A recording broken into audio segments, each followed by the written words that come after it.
Plastic సర్జరీకి అసలు ఎలాంటి రిస్కులు ఉండవు. లక్నోలో ఇద్దరు ఇంజనీర్లు చనిపోయారు ఎయిర్ ట్రాన్స్ప్లాంట్ చేయించుకుని. ఎయిర్ ట్రాన్స్ప్లాంట్ చేసింది ఎవరు అంటే డెంటిస్ట్. ఇండియాలో ఏ మెడికల్ కౌన్సిల్ పాస్ చేయాలా, మన తెలంగాణ మెడికల్ కౌన్సిల్ స్ట్రిక్ట్గా పాస్ చేశారు. అంటే లైపోసెక్షన్ వల్ల సన్నగా అయిపోతాం అనుకుంటూ చాలా అన్నారు. అంటే ఏం తిన్నా ఎలాంటి లైఫ్ స్టైల్ ఉన్నా పర్లేదు, వెళ్ళి కోయించేసుకుందాం అండి. ఎవరన్నా డాక్టర్ మీకు లైపోసెక్షన్ చేసి మీకు వెయిట్ తగ్గిస్తాము అంటే మీరు నమ్మద్దు. ఇప్పుడు లైపోసెక్షన్ పోయింది, నెక్స్ట్ మామీ మేక్ ఓవర్ అన్నది చాలా ట్రెండింగ్. సైజ్ మ్యాటర్ అంటే రియల్లీ అంటే పెనైల్ ఇంప్లాంట్స్కి వెళ్తుంది, ఇలా సిలికాన్ రాడ్స్ లాగా ఉంటాయి. దాన్ని పెనిస్లో 2030 కల్లా $11.5 బిలియన్ అవుతుంది ఈ కాస్మెటిక్ ఇండస్ట్రీ అంటారు. మీరు అన్న ఫిగర్స్ క్రాస్ అవ్వచ్చు, అంతకంటే తక్కువ కూడా అవ్వచ్చు. సాఫ్ట్వేర్ ఎంప్లాయీస్ అందరూ వీక్ అంతా కష్టపడి ఏళ్ళు కట్ చేసుకుని ఐస్ బాక్స్ లో పెట్టిన వస్తారు. వేరే విడిపోవడం ఏంటి సార్? ఏళ్ళు కట్ అయిపోతుందండి, ఇరిగిపోతుంది కాదు, ఇలా కట్ అయిపోయి చైన్ లో పడి కట్ అయిపోతే దాన్ని ఐస్ బాక్స్ లో పెట్టిన వస్తారు. అసలు ఈ కాస్మెటిక్ సర్జరీలు అన్నవి ఇంత కామన్ గా ఎలా అయిపోయిందండి? మీరు ఈ మధ్య ఏ హీరోయిన్ చిన్ చూసినా ఒకేలాగా ఉంటుంది, ఇలా బుత్త పెట్టినట్టు, ఇలా ముందుకుంటుంది. శివాజీ, ఛత్రపతి శివాజీ గారు ఉన్నట్టు లిప్ బాగా ఓవర్ ఫీల్ చేసుకుంటున్నారు. చూడగానే అర్థమైపోతుంది ఎవరి లిప్స్ అండి అలా ఉండేది. ఇలా ఇంత లావున దొండపండులని పెదాలని అంటారు, కానీ అంటానికి నిజంగా దొండకాయల్లో ఉండాలని ఏం లేదు. అది మొన్న ఒక కుర్రాడు వచ్చాడు, నాకు డింపుల్ కావాలన్నాడు కదా, కానీ నా గర్ల్ ఫ్రెండ్ కోసం నాకు ఒక సైడ్ డింపుల్ చేయించుకుంటా నేను. ఆవిడ వదిలేస్తే మళ్ళీ మీరు సెట్ చేయగలుగుతారా?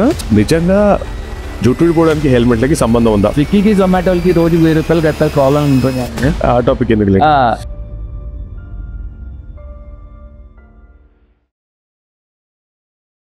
హాయ్, నేను అజయ్ హేమంత్. వెల్కమ్ టు ఆరోగ్య ప్లస్. బేసిక్లీ ప్రివెంటివ్ హెల్త్ అంటే మీకు ఏదైనా ఇబ్బంది జరిగి ఆ తర్వాత డాక్టర్ని కలిసి హాస్పిటల్కి వెళ్ళి ఇది జరిగే ముందు prevention is better than cure అంటారు కదా, అలా కాస్త ప్రివెన్షన్స్ పాటిస్తే మాత్రం లైఫ్ చాలా సాఫీగా ఉంటుంది అన్నదే మా పాయింట్. ఇన్ఫాక్ట్ దీని గురించి నాతో పాటు హ్యాపీగా మాట్లాడడానికి ఉన్నారు doctor Rajasekhar, the famous plastic surgeon. Sir welcome.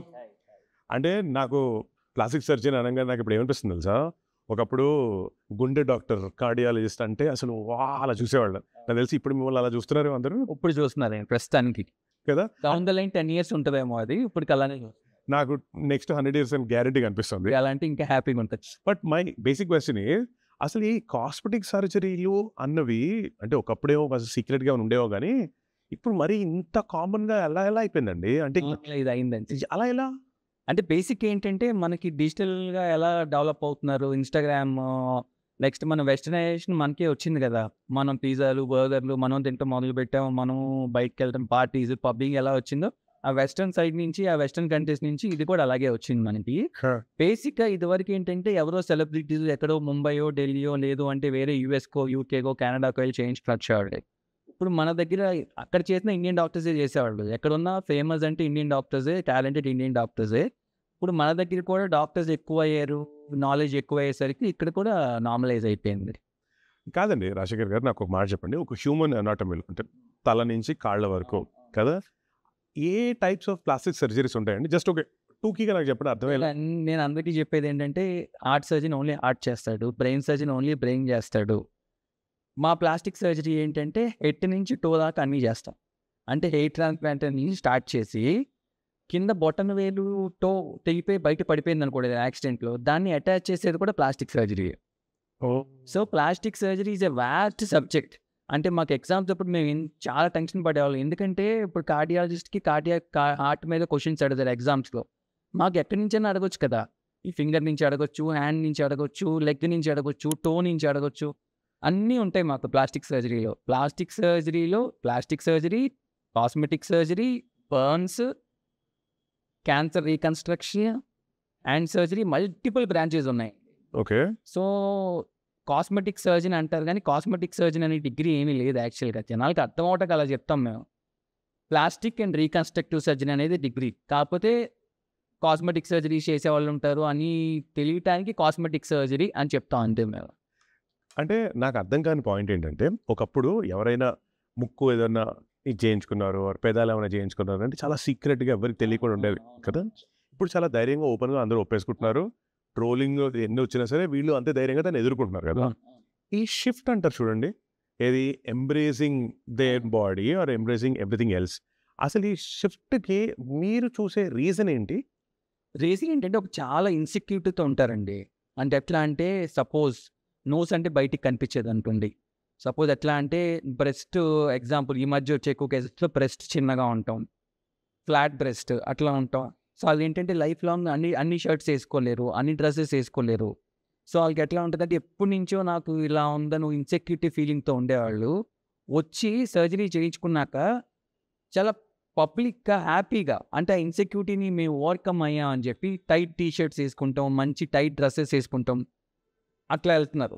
So వాళ్ళకి ఏమవుతుందంటే దాచుకునే బదులు they are speaking out. So నేను బ్రెస్ట్ సర్జరీ చేయించుకున్నా. నా చేతులు లావు ఉండేవి. నేను లైపోసక్షన్ చేయించుకున్నా. నా ముక్కు వంకర ఉండేది. నేను నో సర్జరీ చేయించుకున్నాను. మొహం మీద మళ్ళీ ముడతలు ఉండేవి. బొటాక్స్ చేయించుకున్నా. మొన్న వెళ్ళి బొటాక్స్ చేయించుకుని వచ్చాను. ఇక్కడ జా లైన్ షార్ప్‌గా లేదు. ఫిల్లర్ చేయించుకున్నా ఎలా ఉంది? ఫిల్లర్ చేయించుకుంటే బాగుందా? అని అడుగుతున్నారు ఇప్పుడు. సో ఏంటంటే మనం మంచి బట్టలు ఎట్లా వేసుకుంటున్నాం, branded watches, branded bags, branded cars అట్లా ఎట్లా అయిందో బ్రాండెడ్ ప్లాస్టిక్ సర్జరీ కూడా అట్లాగే అయిపోయింది. చేయించుకున్నారు, హ్యాపీగా బయటికి చెప్తున్నారు. అంటే నా క్వశ్చన్ ఏంటంటే ఇది అన్ని అంటే ఈ ట్రెండ్ ఆఫ్ ఆర్ ఈ జనరేషన్ పీపుల్ ఎవరైతే యంగ్స్టర్స్ కదా ఎవరైనా సరే ఇదంతా is it to appease the society or is it for themselves? 50% of the population appreciating themselves అండి. అంటే వాళ్ళలో వచ్చే చేంజ్ని వాళ్ళ ఇన్సెక్యూరిటీస్ని క్రాస్ అయ్యి రావడానికి వాళ్ళు అందంగా కనిపించడానికి 50%, సొసైటీ కోసం ఒక 20-30%, వాళ్ళ పార్ట్నర్ని సాటిస్ఫై చేయడానికి ఒక 20-30% అంటున్నారు. మొన్న ఒక కుర్రాడు వచ్చాడు, నాకు డింపుల్ కావాలన్నాడు. ఏదా డింపుల్ క్రియేట్ చేయాలన్నాడు. సరేనమ్మా డింపుల్ క్రియేట్ చేద్దాం ఏముంది అన్నా. అంటే ఇటు పక్కన మార్క్ చేసుకున్నాం. అంటే ఎక్కడ రావాలి డింపుల్, ఎక్కడ పెడితే అక్కడ పెడితే బాగోదు కదా. అంటే ఐడియల్ పొజిషన్లో డింపుల్ మార్క్ చేసాం. ఇటు తిరిగమ్మా ఇటు కూడా తిరిగి నాకు ఒక సైడ్ చాలండి అన్నాడు. ఈ ఒక సైడ్ డింపుల్ ఏంటయ్యా అసహ్యంగా కనిపిస్తుంది కదా, 2 సైడ్లు కావాలి కదా అంటే, లేదండి నా గర్ల్ ఫ్రెండ్కి ఒక సైడ్ డింపుల్ కావాలనిపిస్తుంది నాకు, అందుకని నా గర్ల్ ఫ్రెండ్ కోసం నాకు ఒక సైడ్ డింపుల్ చేయించుకుంటా నేను. ఆవిడ వదిలేస్తే మళ్ళీ మీరు సెట్ చేయగలుగుతారా? చేస్తాం. టాటూలు వేయించుకుంటారు కదా రిలేషన్లో ఉన్నప్పుడు, మరి బ్రేకప్ అయ్యాక టాటూలు తీయించుకుంటారు. సార్ మీరు సర్జరీ చేస్తుంటే ఓ మరమనిషి ఇలా బ్యాక్గ్రౌండ్ మ్యూజిక్ ఏమైనా వస్తుంటుందా? బేసిక్గా సాంగ్స్ పెట్టుకుని చేస్తూ ఉంటారు. అవునా really? There is a research, operation థియేటర్లో మ్యూజిక్ పెట్టుకుని సర్జరీ చేస్తుంటే surgical outcome is better than serious ఎన్విరాన్మెంట్లో సర్జరీ చేయటం కంటే సాంగ్స్ ఉంటే సర్జరీస్ అవుట్కమ్స్ బాగుంటాయి అని చెప్పి. సో సర్జరీ చేస్తున్నప్పుడు మెంటల్ రిలాక్సేషన్ కదండి. అంటే మనం చేస్తున్నప్పుడు స్ట్రెస్ఫుల్గా ఏదన్నా మా స్టాఫ్ని తిట్టాను అంటే, ఎందుకు తిట్టాను అంటే సాంగ్స్ పెట్టండి సార్, సాంగ్స్ పెట్టండి అంటారు. వీట్ ఈస్ ఈసారి మీ సర్జరీలో మేము అసిస్ట్ చేయొచ్చు? అసిస్ట్ చేయటం కాదు, ఇక్కడ రావచ్చు లోపల అసిస్ట్ అంటే కత్తిని తీస్తాను సార్. అసిస్టింగ్ అంటే అని చెప్తారు సార్ అనదర్ థింగ్ సార్, ఇప్పుడు వరల్డ్ ఓవర్ నేను ఏదో ఒక రీసెర్చ్ ప్రకారంగా చదువుతుంటే 2030 కల్లా $11.5 బిలియన్ అవుతుంది ఈ కాస్మెటిక్ ఇండస్ట్రీ అంటారు. Okay, which is 1 trillion rupees.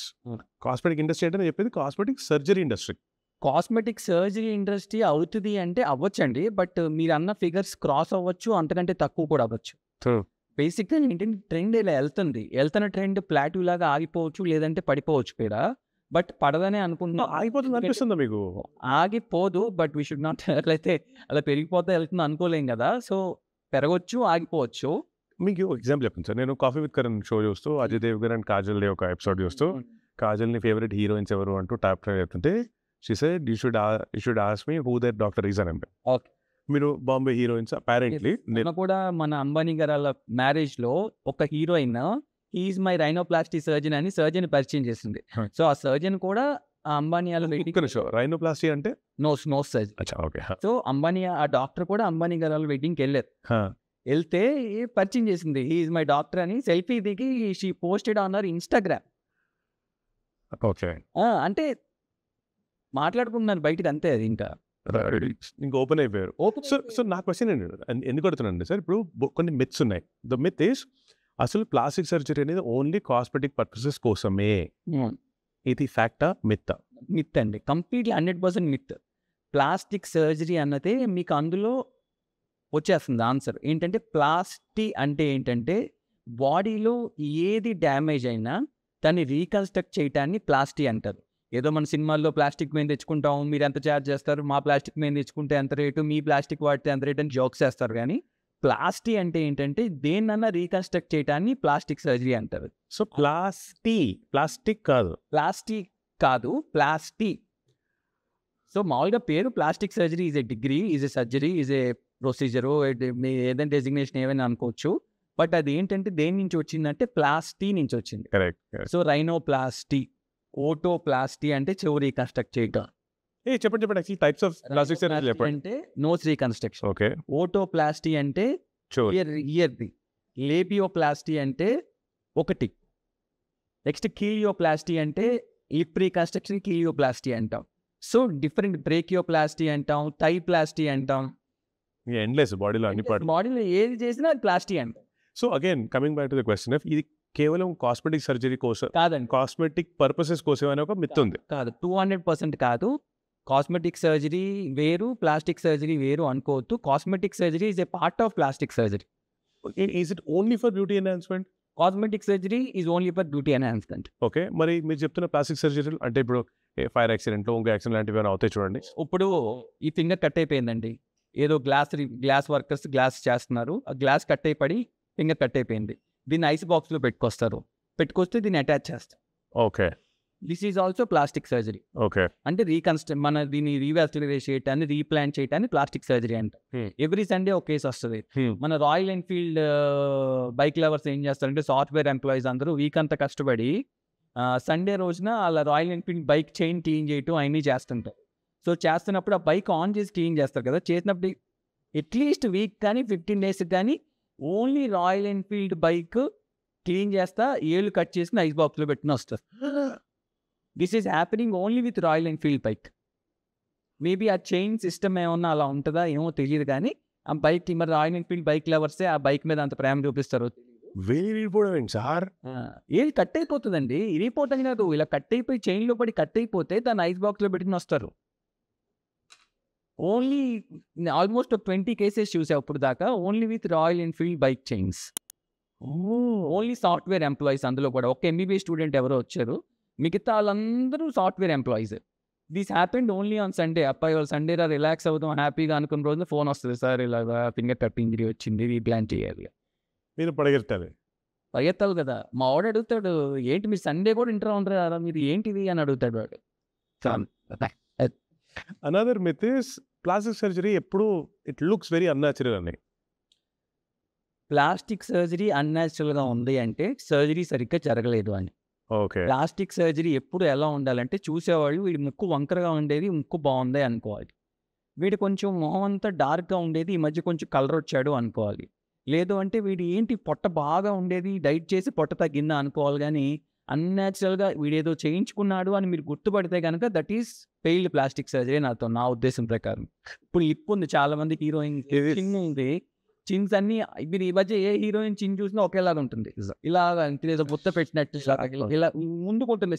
Chhatrapati Shivaji గారిది ఉన్నట్టు ఒకళ్ళు చూసి ఒకళ్ళు అలాగే చేయించుకుంటున్నారు. అర్థమైపోద్ది చూడగానే, లేదు ఈ అమ్మాయి ఏదో చేయించుకుంది అని.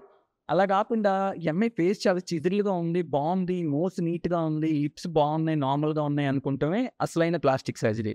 కొంతమంది హీరోయిన్స్ లిప్ బాగా ఓవర్ ఫీల్ చేసుకుంటున్నారు, దొరికిపోవడం కదా, చూడగానే అర్థమైపోతుంది ఎవరి లిప్స్ అండి అలా ఉండేది. ఇలా ఇంత లావున దొండపండిలా ఫెదాలని అంటారు, కానీ అంటానికి నిజంగా దొండకాయల్లో ఉండాలని ఏం లేదు అది. అంటే ఇట్స్ లైక్ సినిమాలో విఎఫ్ఎక్స్ ఎవరన్నా విఎఫ్ఎక్స్ చాలా బాగున్నాయి అని అంటే అది బ్యాడ్ విఎఫ్ఎక్స్ అని. బ్యాడ్ విఎఫ్ఎక్స్ అని తెలియకూడదు కదా, గ్రాఫిక్స్ అని తెలియకూడదు. అసలైన ప్లాస్టిక్ సర్జరీ అంటే న్యాచురల్గా ఉంటేనే ప్లాస్టిక్ సర్జరీ. బ్యూటీ ఎన్హాన్స్మెంట్ అంటేనే ప్లాస్టిక్ సర్జరీ సక్సెస్ఫుల్గా చేసినట్టు. అది ఎన్హాన్స్ చేసినట్టు తెలిసిపోయిందంటే that is not plastic surgery. Done. ఇంకొక మిత్ ఏముందంటే ప్లాస్టిక్ సర్జరీ అనేది చాలా ఎక్స్పెన్సివ్, కేవలం డబ్బున్నోళ్ళకే అని. ఇది మిత్తా ఫ్యాక్టా? ప్లాస్టిక్ సర్జరీ అనేది ఒకప్పుడు ఎక్స్పెన్సివ్ అండి. ఎందుకు అంటే చాలా మంది ఎక్కడెక్కడికో వెళ్ళి చేయించుకునేవాళ్ళు, లిమిటెడ్ సర్జన్స్ ఉండేవాళ్ళు. సో వాళ్ళకి ఆబ్వియస్లీ వాళ్ళు రోజుకి 100 కేసులు చేయలేరు కదా, వాళ్ళు అలసిపోతారు కదా, అందుకని చేసుకుని తక్కువ కేసులే మంచి ఎక్కువ డబ్బులు చేసేవాళ్ళు. ఇప్పుడు ఏమైందంటే చాలా మంది ప్లాస్టిక్ సర్జన్స్, అందరు డాక్టర్స్, కార్డియాలజిస్టులు పెరిగారు, న్యూరాలజిస్టులు పెరిగారు, అందరూ పెరిగారు కదా. అందరూ పెరిగినట్టే ప్లాస్టిక్ సర్జన్స్ కూడా పెరిగారు. పెరిగేసరికి కాస్ట్ కొంచెం తగ్గింది యాక్చువల్గా. So it's no more expensive అండి. మీరు బ్యూటీ పార్లర్కి వెళ్ళి ఖర్చు పెట్టేదానికంటే ఇది ఇంచుమించుగా అంతే అవుతుంది. బ్యూటీ పార్లర్ అంటే నాకు ఒక క్వశ్చన్ వస్తాను దాని దగ్గరికి. కానీ ఇంకొక ఫైనల్ మిత్ ఏంటంటే ప్లాస్టిక్ సర్జరీకి అసలు ఎలాంటి రిస్కులు ఉండవు. ప్లాస్టిక్ సర్జరీకి ఎలాంటి రిస్క్ ఉండవని నేను చెప్పను. ఎందుకంటే any surgical procedure or any non surgical procedure has some point of risk. ఒక 1% రిస్క్ ఉందనుకోండి, సర్జరీ సరిగ్గా చేయడం రానాడు చేస్తే అది 90% రిస్క్ అవుతుంది. Correct. So choosing your surgeon is very important. మీకు ఒక 1 month బ్యాక్ 15 days బ్యాక్ లక్నోలో ఇద్దరు ఇంజనీర్లు చనిపోయారు ఎయిర్ ట్రాన్స్ప్లాంట్ చేయించుకోండి. మీకు న్యూస్ వచ్చే ఉంటుంది. బాగా స్వెల్ అయిపోయి ఇద్దరు ఇంజనీర్స్ చనిపోయారు ఎయిర్ ట్రాన్స్ప్లాంట్ తర్వాత. ఎయిర్ ట్రాన్స్ప్లాంట్ చేసింది ఎవరు అంటే డెంటిస్ట్. డెంటిస్ట్ ఎయిర్ ట్రాన్స్ప్లాంట్ చేశారు. మరి డెంటిస్ట్ తప్ప లేదంటే చేయించుకున్నాడు తప్ప అని చాలామంది చేసి డాక్టర్ని అరెస్ట్ చేశారు, అన్నీ చేశారు. నేను అనేది డెంటల్ డాక్టర్ని అరెస్ట్ చేసి సరే చేశారు, వెళ్ళేవాడి బుద్ధి ఏమైంది? నువ్వు ఇంజనీరే కదా, నువ్వు చదువుకున్నావు కదా, నువ్వేమో అమాయకుడువో చదువు రానుడో కాదు కదా, నువ్వు ఇంజనీరింగ్ చేసి ఒక దాంట్లో కార్పొరేట్ ఎక్కడో పని చేస్తాను, నువ్వు వెళ్ళి మోసపోయావు అంటే మోసం చేసినది ఎంత తప్పు, మోసపోయినది అంతే తప్పు నన్ను అడిగితే. చచ్చిపోయాడు కాబట్టి ఆయన ఏమనలేం మనం. ఇన్ జనరల్ నువ్వు చదువుకున్నావు కదా, చాట్ జీపీటీ వచ్చింది, గూగుల్ వచ్చింది, అన్నీ వచ్చినప్పుడు ఎయిర్ ట్రాన్స్ప్లాంట్ ఎవరు చేయాలి, who is the famous air transplant surgeon in your area అని చదువుకుని ఏ డిగ్రీలు ఉండాలి కనీసం, అంటే ఎంబీబీఎస్ వాళ్ళు చేయొచ్చా, ఎంఎస్ చేసిన వాళ్ళు చేయొచ్చా, డర్మటాలజిస్ట్ చేయొచ్చా, ప్లాస్టిక్ సర్జన్ చేయొచ్చా, అన్నీ కనుక్కొని చేసుకోవాలి కదా. మొన్న తెలంగాణ మెడికల్ కౌన్సిల్ ఇదంతా ఇన్సిడెంట్ అయ్యాక స్ట్రిక్ట్గా ఒక రూల్ పాస్ చేశారు. ఇండియాలో ఏ మెడికల్ కౌన్సిల్ పాస్ చేయాలా, మన తెలంగాణ మెడికల్ కౌన్సిల్ స్ట్రిక్ట్గా పాస్ చేశారు. Hair transplant only plastic surgeon or dermatologist చేయాలి, వీళ్ళు తప్పితే ఎవరూ చేయకూడదు అని.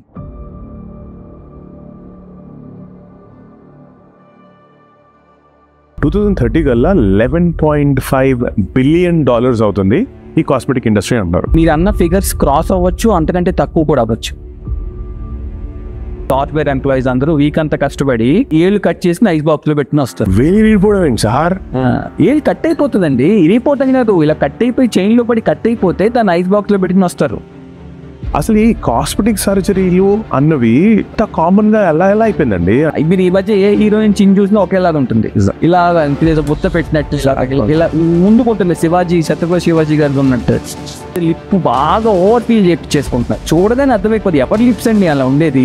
ఇలా ఇంత లావునా దొండపండుల పెదాలని అంటారు కానీ అంటానికి నిజంగా దొండకాయల్లో ఉండాలని ఏం లేదు. అది మొన్న ఒక కుర్రాడు వచ్చాడు, నాకు డింపుల్ కావాలన్నాడు కదా, కానీ నా గర్ల్ ఫ్రెండ్ కోసం నాకు ఒక సైడ్ డింపుల్ చేయించుకుంటా నేను. ఆవిడ వదిలేస్తే మళ్ళీ మీరు సెట్ చేయగలుగుతారా? నిజంగా జుట్టు ఊడిపోవడానికి హెల్మెట్లకి సంబంధం ఉందా? స్విగ్గీకి జొమాటోలకి రోజు ₹1000 కట్టాలి కావాలని ఉంటుంది. ఆ టాపిక్ ఎందుకు లేదు.